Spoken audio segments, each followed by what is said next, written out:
आज बनाएंगे हम कोफ्ते और साग।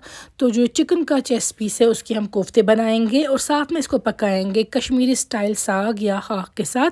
काफ़ी मज़े की बनती है ये रेसिपी, आप भी ट्राई कीजिएगा ज़रूर। यहाँ पे मैंने मिक्सर ग्राइंडर या फूड प्रोसेसर ले सकते हैं आप, उसमें हम डालेंगे चिकन का जो चेस्ट पीस है वो। आप चाहे तो इसकी जो लेग पीस है वो भी ऐड कर सकते हैं।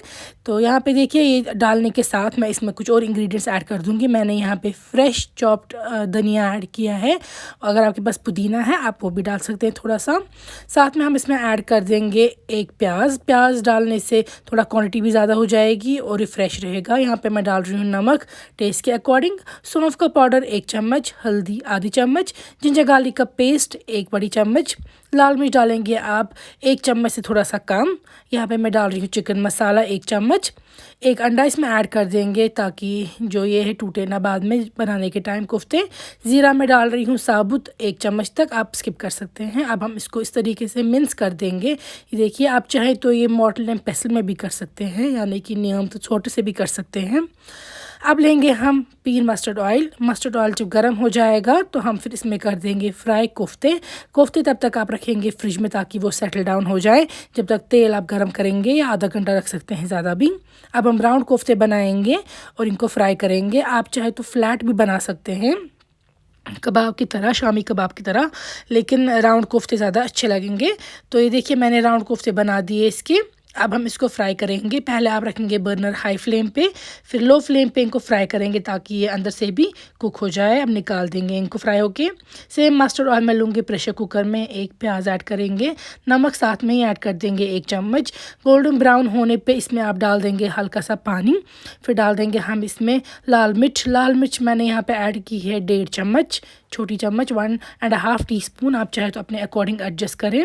जब लाल मिर्च अच्छे से फ्राई हो जाएगी तेल के साथ तो उसके बाद हम इसमें डालेंगे एक तो थोड़ा सा और पानी ताकि बाकी स्पाइसेस जो है डालें हम और वो बर्न ना हो जाए।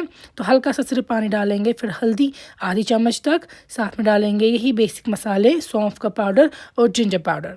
इसके साथ गार्लिक का पेस्ट भी ऐड कर देंगे। इन सारी चीज़ों को फ्राई करेंगे। इन बिटवीन आपको अगर लगे कि पानी कम हो रहा है तो आप पानी हल्का हल्का ऐड कर सकते हैं और फ्राई करेंगे आप इन सारे स्पाइसेस को प्याज के साथ, और गार्लिक का पेस्ट भी प्याज के साथ फ्राई करेंगे जब तक ना तेल वापस सारा ऊपर आ जाए। इस स्टेज पे जब तेल ऊपर आ जाएगा फिर आप इसमें पानी ऐड करेंगे। पानी आपको इस स्टेज में अच्छी क्वांटिटी में ऐड करना है क्योंकि अब हमें पानी को उबाल लाना है और जैसा कि रिचुअल है उबलते हुए पानी में ही हमें साग को डाल देना है। साग मैंने साफ़ करके रख दिया है और वॉश भी किया है। अब मैं सारा साग इसमें डालूंगी और याद रखिए ये उबलता हुआ पानी होना चाहिए वरना साग को काफ़ी टाइम लगता है कुक होने में। अब हम इसको 2-3 उबाल लाएंगे ढक्कन खोलकर ही, लिड खोलकर ही। उबलने के बाद हम इसमें आप डालेंगे कोफ्ते जो हमने फ्राई करके रखे थे और प्लेट पे निकाल के रखे थे। हल्का सा मिक्स करेंगे आप चाहे तो नमक भी चेक कर सकते हैं यहाँ पे।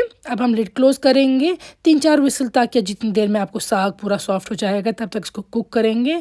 लिड ओपन करने के बाद आप देख सकते हैं जो हमारा साग है वो तैयार है और कोफ्ते भी तैयार है। ज़रूर ट्राई कीजिएगा ये मज़ेदार रेसिपी आप घर पे।